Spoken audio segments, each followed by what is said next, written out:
sorry about that. Once again, you already know the deal. The Canon T3i doesn't record past 12 minutes worth of footage at a time, so you gotta understand that. But work with us.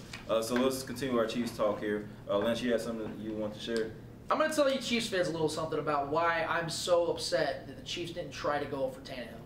And it's not even necessarily just about Tannehill in general.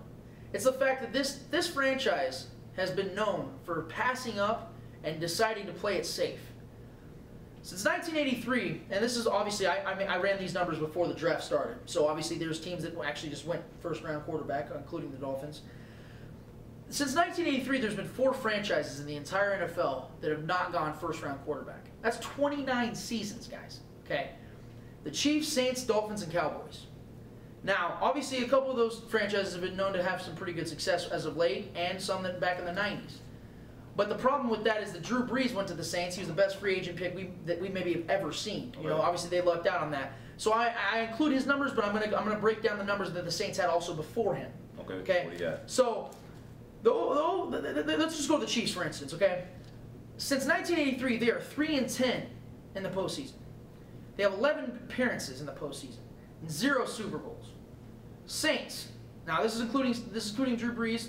Drew Brees' numbers with the Saints are 5-3, 4 appearances, and 1 Super Bowl in 2009. But the Saints overall are 6-8, 9 appearances, 0 Super Bowls. Then you have the Dolphins, and obviously they went Ryan Tannehill, so that excludes them now. But before this draft, they were 9-13, and take consideration they had Dan Marino. 9-13, 13 appearances, and 0 Super Bowls.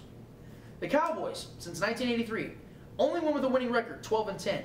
14 appearances, 3 Super Bowls, 92, 93, 95, and they've only won 1 playoff game since 1996. Overall record, 30-41. Appearances, 47. Super Bowls, 4. So within 4 teams in the last 29 years, they've only tallied up 4 Super Bowls. Teams that have refused to go first round quarterback.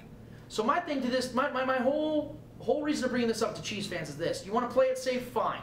But you just have to expect mediocre football. Because you're never going to get to that next level if you continue to draft the same way you have all these years. Pioli has not drafted any differently than Carl Peterson. He's played it safe and played it safe and played it even more safe, and he never did anything that took a risk, and that upsets me because you come in here and you talk about change. You have that arrogance about you as a New England guy. You want to get here. You want to change up the whole dynamic. You haven't done anything. You haven't done anything to change it.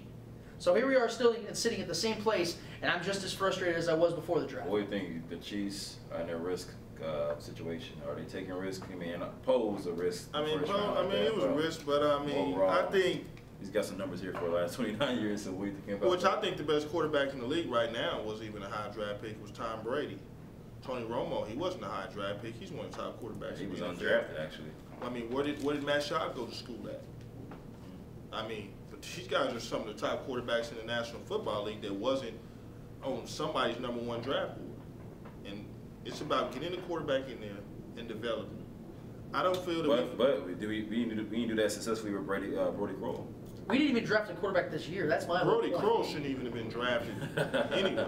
I think it was 5th round, wasn't it? What did he do at Alabama? That's a wasted draft pick. That's wasted. That's not even a guy that goes to talent evaluation. Right. But you see what I'm trying to say? Like 29 years, almost 30 years, we have not drafted a quarterback in the 1st round. And how many Super Bowls have we won? We've won none. So why? My whole thing is this: why have we not tried? But how many teams have drafted a quarterback in the 1st round and still have no Super Bowls?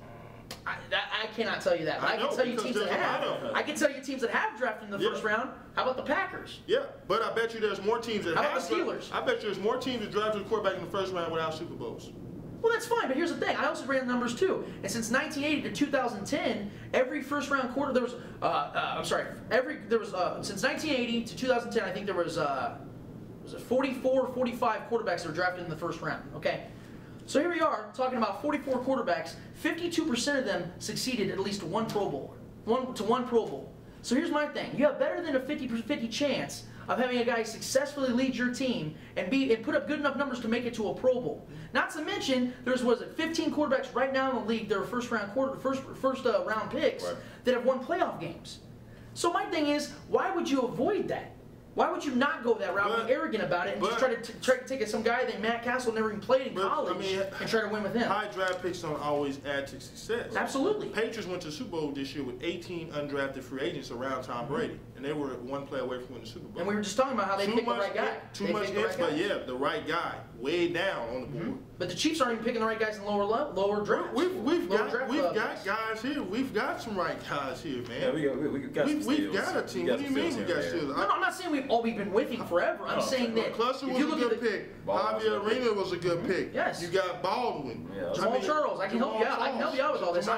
You're preaching the sermon notes that I agree with. No, but I'm saying though, they wasn't high draft picks. Yeah, but my whole question is, why not? We haven't even gone to quarterback for almost 30 years. Why? Why not? I mean, we haven't been winning without one, so why not just try? So what's the risk, really? Yeah, what's the worst gonna happen? What's the worst gonna happen? Not win a Super Bowl? We've been doing that for well over 40 years now. God, I'm not the general manager. I know. But I'm saying I don't know why they haven't. But you didn't want to take the risk on Tannehill. I wish they would have. But so that's why I'm bringing I didn't know. No. Hold on. That's what I said. He didn't want to move up. But if he was there number 11, he would rather take Exactly. I said I would take him at 11. Pick, though. I understand that. I said, but I'm not moving up to get a guy who only had 19 starts at quarterback, and 2 years he wasn't even good enough to play quarterback, right. And all of a sudden you think he's going to lead me to the promised land? Let me ask you this: if you knew the picks, and neither should you. If you knew the picks the Chiefs were taking in the first 2 rounds, are you telling me that those are better picks than trying to take a franchise quarterback? If you look at Don Terry Poe and Jeff Allen right now, you say you'd rather take them over taking a chance. There was only 2 franchise quarterbacks in this draft, and they were gone by the time. But how do you know that? Right. But how do you know that? That's what the experts say. But okay, but here's the thing: you're going to tell me that Matt Moore is going to hold on to that starting position if he struggles in Miami? You're not going to see. You're going to tell me Ryan Tannehill ain't going to get a shot. Matt Moore will start every game this year unless he gets hurt. Like we said in the last take, that's just an issue. You got Redskins taking 2 quarterbacks, and now they got a total of 4 in their roster.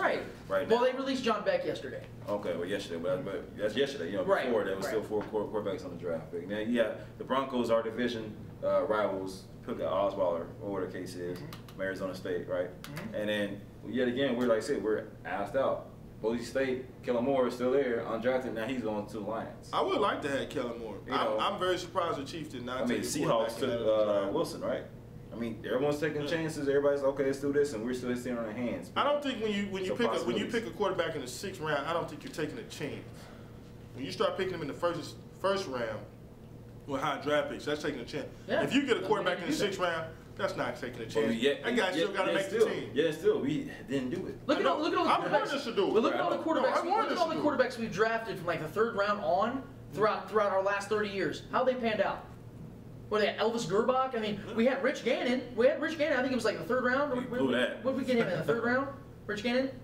I don't know. It was a middle round, and we ended up trading him away. That was one guy that actually panned out. He became the MVP, I think, a season later. Right. I mean, but all I'm saying is that we are not the only franchise who've not taken a quarterback and not been successful. I'm not talking about other franchises. I'm talking about us. Something's wrong here because now you got the Chiefs, like we talked about before. They're doing season tickets packages now. They're doing pick 3 and pick 5. Season ticket holders get a free jersey and so on and so forth. Why is that? Because now the fans are getting tired of not purchasing tickets as fast as they used to. So now they're getting worried. Now, the draft go by and we're not satisfied. I mean, when he was Poe was called, there's a lot of boos.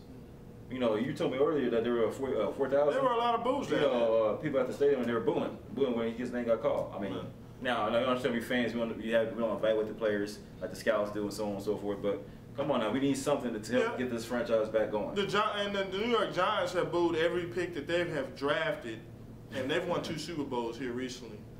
And they've booed every pick that they've drafted. If you watch them, but they're in New York. But they boo anything. They share a stadium. Come on. I mean, but we're all right. Hey, and let's not be too down on Cashman. And I'm gonna tell you why. All right, I'm gonna tell you why. The guy threw 27 touchdowns in 2010. His team also led the league in rushing. You guys want to see big numbers, 4,000 yards. You guys find me one quarterback out here that team led the league in rushing and still threw 4,000 yards. My question is... This team lead... Yes, they did. Kansas City. 2003. And we led the league in rushing? Yes, we did. 2003, Trent Green did. He threw 4,000 yards 4 consecutive seasons. He did? Yeah. I'm just saying, man, this is my whole point, man. You gotta understand. So that's not bad, though. But you've said yourself, but you've said yourself we can do better than Matt Castle. Yeah, that's we can, but where? Where is the quarterback at? Take a chance at a quarterback in the draft. Nah, you don't have to. Mike Castle is going to. We play in the playoffs. We play in the playoffs. So we have what matchup do we have the better quarterback in? Ravens, Steelers,